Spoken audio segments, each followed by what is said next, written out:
It freaks me out.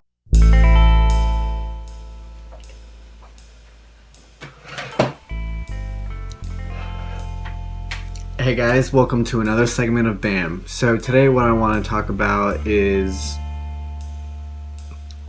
moments in sex that will occur when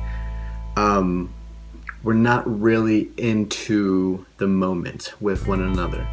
So an example that will happen will be that we'll be having sex and our partner will not really be into it, and they kind of do it almost out of pity, right? So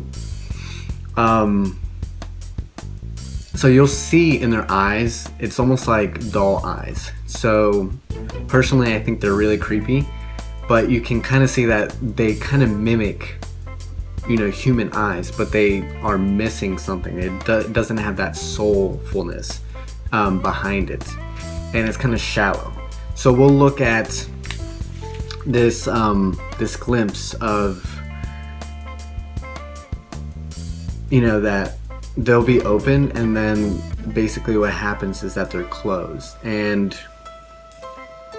we can also read this in the body language, just because it'll tense up and it won't be as relaxed as it would be if we were open emotionally. So I've talked about how our internal interpretation of our emotion basically is in relation to our exterior. So basically what we accept, we will project in the same aspects that what we're feeling on the inside is basically what's going to happen in our body language. So we're looking at both the male and the female aspect of this situation. So we're looking at that presence is going to be the greatest attraction that women will find in a man, because obviously if you're not present, then you're not really in the moment with the sex. You're basically thinking about the game, or you're thinking about another person, or you are thinking about the bills that you need to pay, or that you have to wake up in the morning to go to work. So you have to be able to let her feel you in that aspect, because if you're closed off, then you won't allow that magnetism, right? So we're all attracted to this magnetism that other people have towards one another, and if we close that energy off, it makes it very difficult to feel it.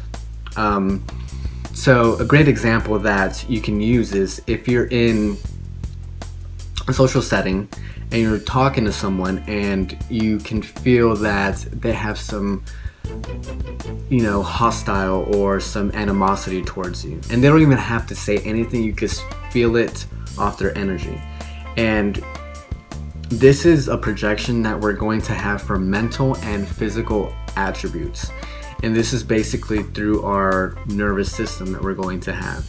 So Theron Q. Dumont actually had a really good book called The Art and Science of Personal Magnetism.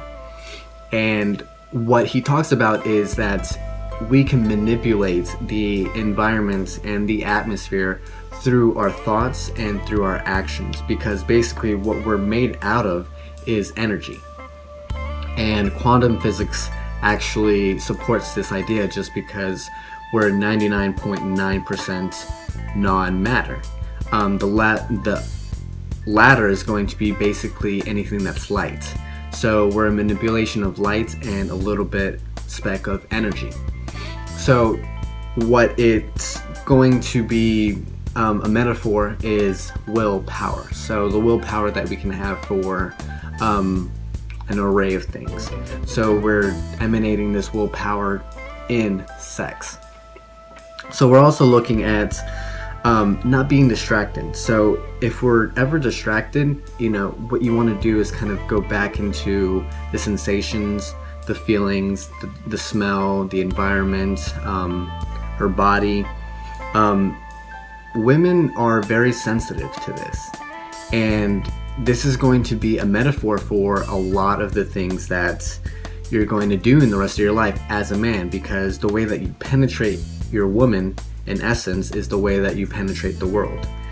Not saying to fuck the world, but really it's about how you are fucking the world.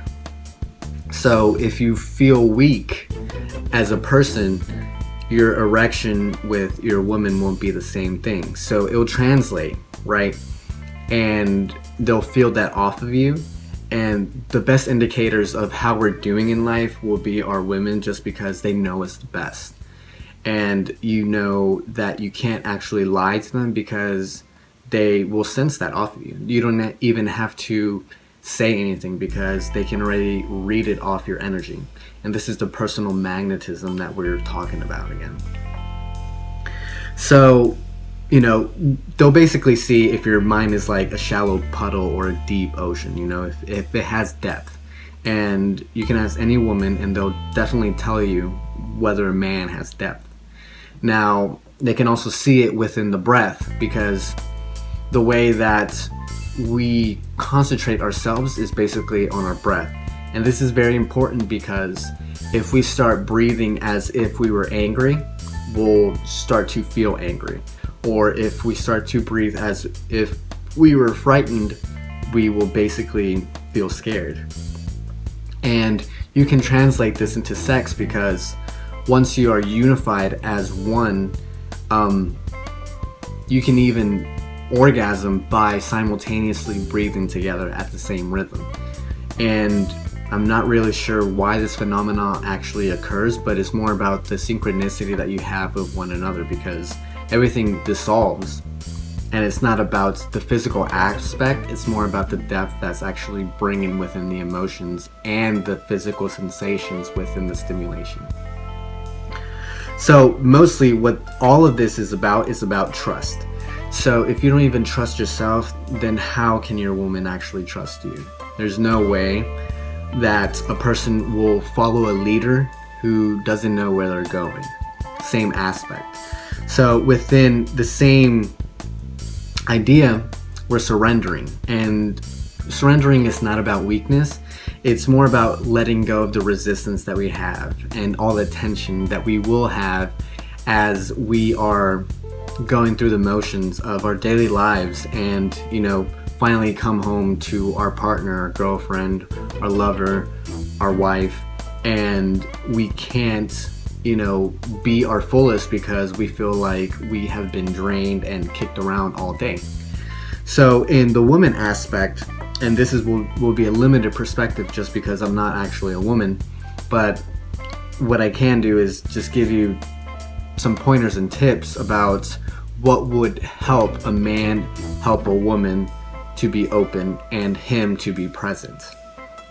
So men want energetic openness, right?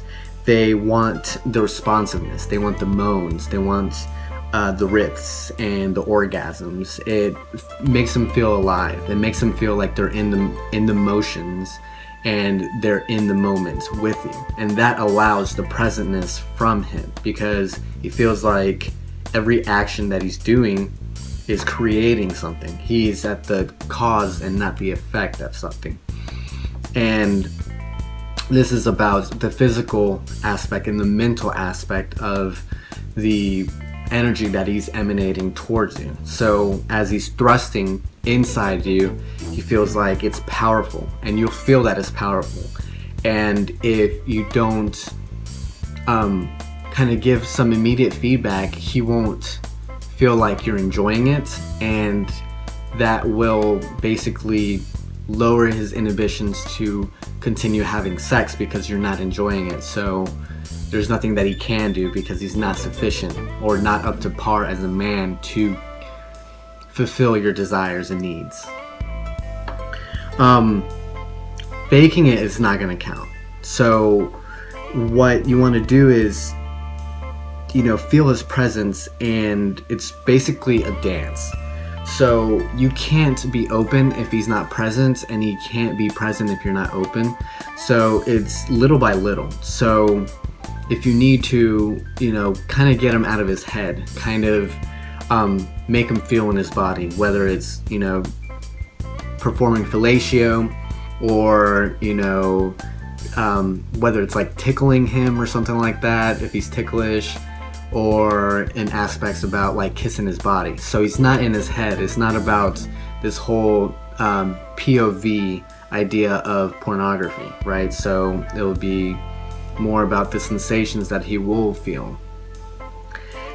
And what this allows us to do is basically be open, so we're not closed off in that moment, right? So anytime that it feels like one of our partners is just reciprocating just because we're playing the role of a good girl or a good boy, because that's what we're supposed to be doing, try to open yourself or try to be present as a man.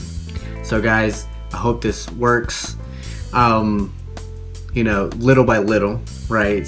Just because it's not going to be something that's going to be pretty easy to do full tenfold within the first time that you do it.